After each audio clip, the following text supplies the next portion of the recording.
ဘာသာမကူးပြောင်းပင်မီယိုးဖလာဗုဒ္ဓဘာသာဝင်အဖြစ်သာတက်ဝင်ယုံကြည်ကြောင်းဖွင့်ဟလာတဲ့ပိုင်စီရဲထွန်း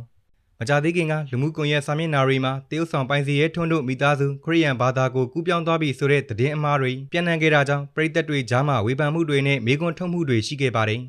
ဒီကိစ္စနဲ့ပတ်သက်ပြီးပိုင်စီရဲထွန်းကတော့သူတို့မိသားစုအနေနဲ့ဘာသာကူးပြောင်းတာမျိုးလုံးဝမရှိကြောင်းနဲ့မီယိုးဖလာဗုဒ္ဓဘာသာဝင်တွေအဖြစ်မြတ်စွာဘုရားကိုသာအစဉ်တစိုက်တက်ဝင်ယုံကြည်နေသူတွေဖြစ်တယ်လို့ပြပြတသားတုံ့ပြန်ပြောဆိုလိုက်ပါတယ်ပိုင်စီရဲထွန်းတို့ဇနီးမောင်နှံဟာသူတို့ရဲ့ဘာသာရေးယက်တီချက်နဲ့ပတ်သက်ပြီးရှင်းရှင်းလင်းလင်းသိစေဖို့အတွက်တမိသားစုလုံးထေရဝါဒဗုဒ္ဓဘာသာစစ်စစ်ဖြစ်ကြောင်းကိုအတည်ပြုလာခဲ့ပါတယ်။သတင်းအမှားတွေကြောင့်ပြည်သက်တွေအထင်အမြင်လွဲမှားမှာကိုစိုးရိမ်တဲ့အတွက်အခုလိုမျိုးကိုယ်တိုင်တုံ့ပြန်ရှင်းလင်းခဲ့တာဖြစ်ပြီးသူတို့ရဲ့ဘဝတစ်လျှောက်လုံးဗုဒ္ဓဘာသာရဲ့အဆုံးအမတွေနဲ့သာနေထိုင်သွားမှာဖြစ်ကြောင်းလည်းသိရပါတယ်။အခုလိုဘာသာရေးနဲ့ပတ်သက်ပြီးသတင်းအမှားတွေထွက်ပေါ်လာခဲ့ပေမဲ့ပိုင်စီရဲထွန်းရဲ့ပွင့်လင်းပြတ်သားတဲ့ရှင်းလင်းမှုတွေကြောင့်ပြည်သက်တွေရဲ့စိုးရိမ်မှုတွေပြပြောက်သွားခဲ့ရပါတယ်။မိသားစုလိုက်ဖျားတရားကိုယူသေးကိုင်းဆိုင်ပြီးကုသိုလ်ကောင်းမှုတွေပြုလုပ်နေတဲ့ပိုင်စီရဲထွန်းတို့ဇနီးမောင်နှံကိုပြည်သက်တွေကလည်းအရင်အတိုင်းပဲဆက်လက်ဝန်းရံအားပေးနေကြဆဲပါ